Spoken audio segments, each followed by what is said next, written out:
Que la grâce du Seigneur Jésus-Christ, l'amour de Dieu et la communion du Saint-Esprit soient avec vous tous. Amen. Le texte pour notre méditation ce matin est le premier verset de la lecture de l'Évangile de Jean, chapitre 20, verset 19.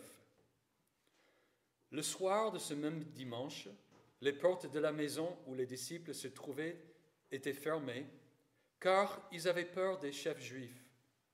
Jésus vint alors se présenter au milieu d'eux et leur dit « Que la paix soit avec vous. » Voici l'Évangile du Seigneur. Veuillez vous asseoir.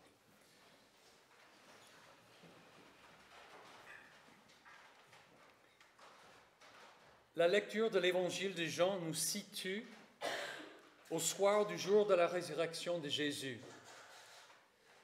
Les disciples savent que le tombeau est vide et que l'on ne trouve plus le corps de Jésus parce que Pierre et Jean sont allés le voir. Ils savent que Marie de Magdala aurait vu Jésus, mais ils n'en sont pas convaincus. Du coup, les disciples ont peur. Ils éprouvent de l'anxiété et de l'angoisse parce que depuis 3 jours, tout s'est on ne peut plus mal passé. Ils étaient enfermés dans cette chambre un peu comme des personnes prises en otage.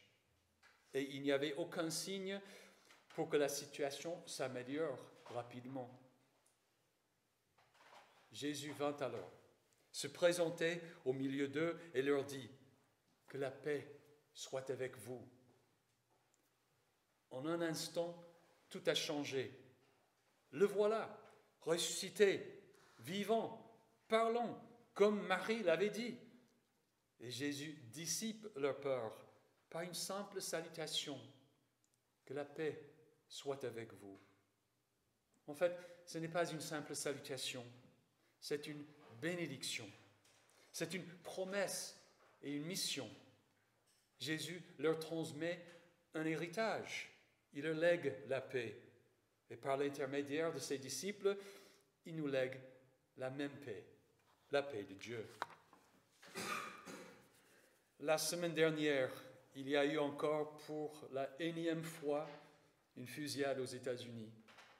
La femme qui fut l'auteur de la fusillade à YouTube vivait manifestement sans paix. Et elle aurait été tellement agitée et bouleversée par ses pensées, par l'idée que YouTube bloquait certains de ses vidéos, qu'elle a dû agir de cette manière violente et inutile. Et maintenant, à cause de ces actions, combien d'autres personnes sont bouleversées et privées de paix? Est-ce même possible d'avoir la paix dans une telle situation? Qu'est-ce que la paix de Dieu? Rappelez-vous la femme pécheresse qui a versé du parfum sur les pieds de Jésus lorsqu'il mangeait chez un pharisien. Nous ne savons pas quels étaient ses péchés, seulement que Jésus dit que ses nombreux péchés lui ont été pardonnés. Son dernier mot à cette femme fut « Ta foi t'a sauvée, pars dans la paix ». Rappelez-vous aussi la guérison de la vieille dame ayant souffert d'hémorragie pendant 12 ans. À elle aussi, Jésus a dit « Ma fille, ta foi t'a sauvée, pars dans la paix ». Dans les 2 cas, que signifiait la paix? Jésus ne leur a pas dit « Allez, à bientôt ». Pendant le dernier repas de Jésus avec ses disciples, avant sa mort, il leur a dit « Je vous laisse la paix, je vous donne ma paix. Je ne vous donne pas comme le monde donne. Que votre cœur ne se trouble pas et ne se laisse pas effrayer. Et encore, je vous ai dit cela afin que vous ayez la paix en moi. Vous aurez à souffrir dans le monde, mais prenez courage. Moi, j'ai vaincu le monde. » Un spécialiste biblique a dit que cela vaut la peine de faire remarquer que dans la Bible, le mot « paix » a une signification plus large et plus profonde que dans d'autres écrits grecs. Pour les Grecs, comme pour nous, la paix avait un sens essentiellement négatif, l'absence de guerre. Mais pour les Hébreux, elle signifiait une bénédiction positive, surtout une relation correcte avec Dieu. Lorsque Jésus a dit aux deux femmes, « Ta foi t'a sauvé, pars dans la paix », et aux disciples qui avaient peur des Juifs, « Que la paix soit avec vous », il signifiait qu'il avait changé leur situation et leurs conditions. Il avait changé leur malédiction en bénédiction. Il avait mis fin à ce qui les tourmentait et leur faisait peur. Et à la place, leur a donné une espérance qui calmait leur esprit. En effet, la paix a deux aspects. Le premier est juridique, objectif. Il concerne notre statut devant Dieu. Le deuxième est subjectif, affectif. Il concerne ce que nous ressentons dans notre esprit. Aujourd'hui, la médecine produit littéralement des miracles. Nous y sommes habitués. Lorsque nous souffrons, nous pensons à des bactéries, à des virus, à la pollution ou à une condition génétique, mais pas forcément à Dieu. Il est donc peut-être difficile pour nous de comprendre que la femme pécheresse et la femme souffrant d'hémorragie ne pouvaient pas dissocier leur condition de la désapprobation de Dieu. En fait, la plupart des peuples du monde croient que des forces spirituelles agissent directement sur nous et sont la cause de notre condition. Pour les Juifs, c'était Dieu. Si je suis malheureux, grand pécheur aux yeux des autres, ou si je suis chroniquement malade, c'est que Dieu agit contre moi. Il me punit pour mes péchés. C'est pourquoi, par exemple, avant de guérir l'homme paralytique porté par 4 hommes, Jésus lui dit, « Tes péchés te sont pardonnés. » De même, il dit d'abord à la femme pécheresse, « Tes péchés te sont pardonnés. » Et ensuite, « Ta foi t'a sauvé. Pars dans la paix. » Alors quand Jésus nous dit que la paix vous soit donnée, il veut dire que la paix est rétablie entre nous et Dieu.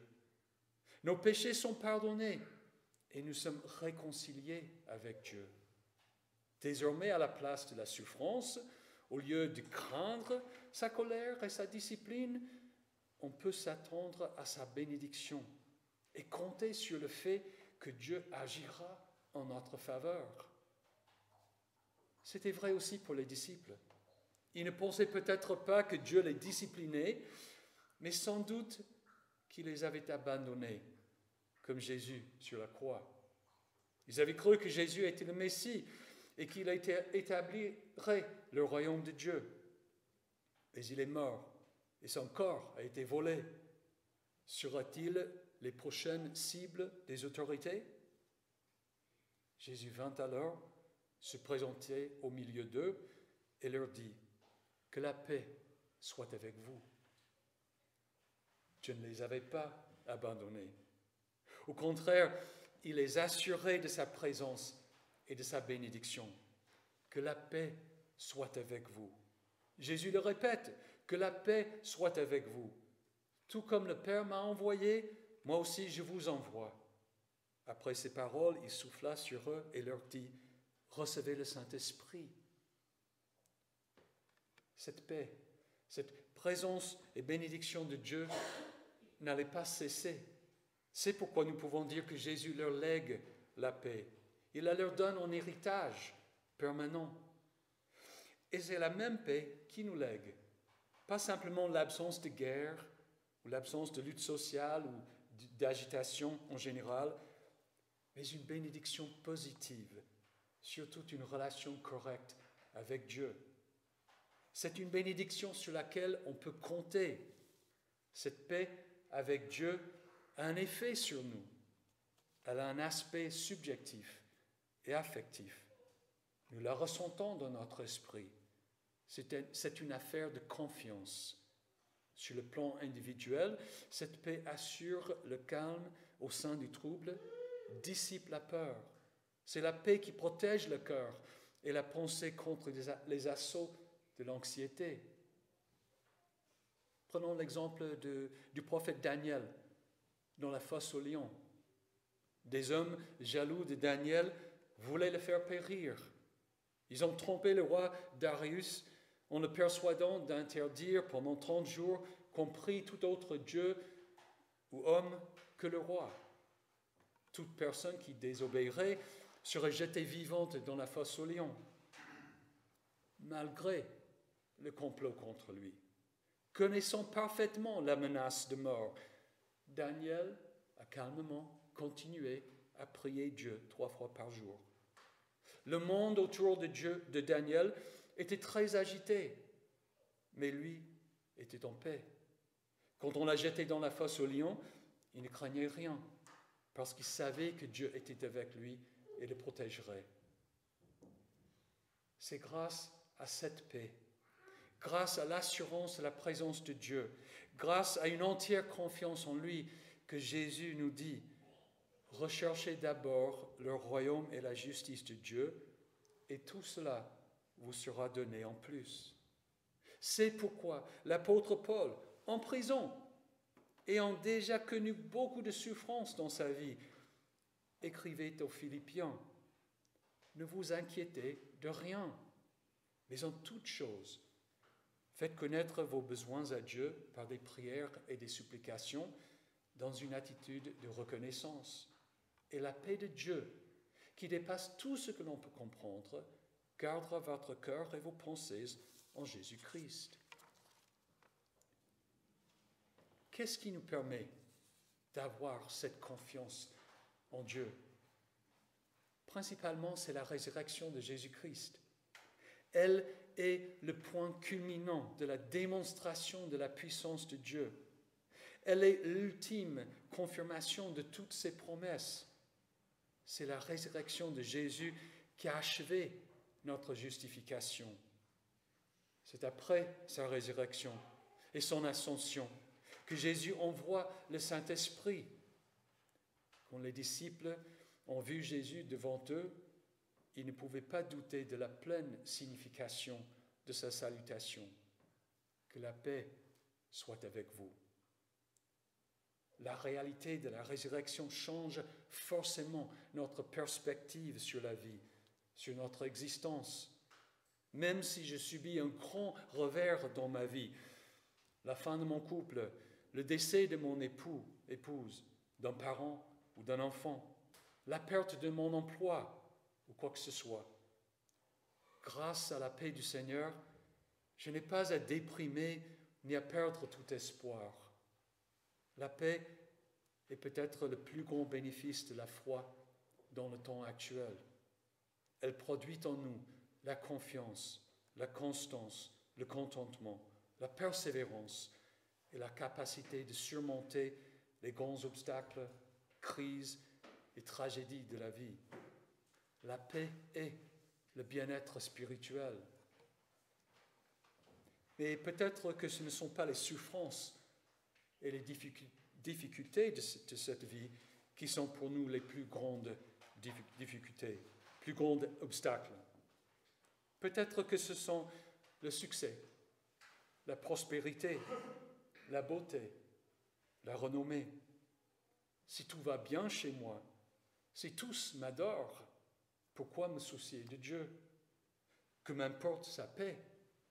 Si je n'ai pas soif, que m'importe un verre d'eau? Est-ce que je pense pouvoir fuir la présence de Dieu? Est-ce que je pense être au-dessus des tentations du monde et de ma nature propre? Ou que Dieu va détourner les jeux de mes péchés? Quand n'ai-je pas besoin de l'Esprit de Dieu pour me conduire et pour produire ses fruits dans ma vie? On a toujours besoin de la paix de Dieu. Je pense que le grand défi pour nous occidentaux est de ne pas succomber à l'illusion que Dieu ne dirige pratiquement rien dans la vie, de ne voir aucun lien entre la santé ou le bien-être et Dieu. Le défi, c'est de concilier les deux aspects du règne de Dieu dans le monde. D'une part, le fait qu'il dirige le monde par l'ordre qu'il a établi, les gouvernements, notre travail, qui fait pleuvoir sur les justes et les méchants, et d'autre part, le fait qu'il agisse aussi directement, même si c'est plus rare. Le succès est souvent un grand piège pour nous. Les proverbes résument bien le défi. Je te demande deux choses. Ne me les refuse pas avant que je meure. Éloigne de moi la fausseté et le mensonge, et ne me donne ni pauvreté ni richesse, mais accorde-moi le pain qui m'est nécessaire. Sinon, je risquerai, une fois rassasié, de te renier et de dire « Qui est l'Éternel ?» ou après avoir tout perdu, de voler et de m'en prendre au nom de mon Dieu. Dieu nous donne le succès et la prospérité pour que nous soyons une bénédiction pour d'autres personnes. La communauté chrétienne que nous venons de voir dans les actes est un exemple de ce que produit la paix du Seigneur. Personne ne disait que ses biens lui appartenaient en propre, mais ils mettaient tout en commun. Nous n'avons pas besoin de fonder une communauté communiste, mais l'attitude est pertinente. Tu aimeras ton prochain comme toi-même.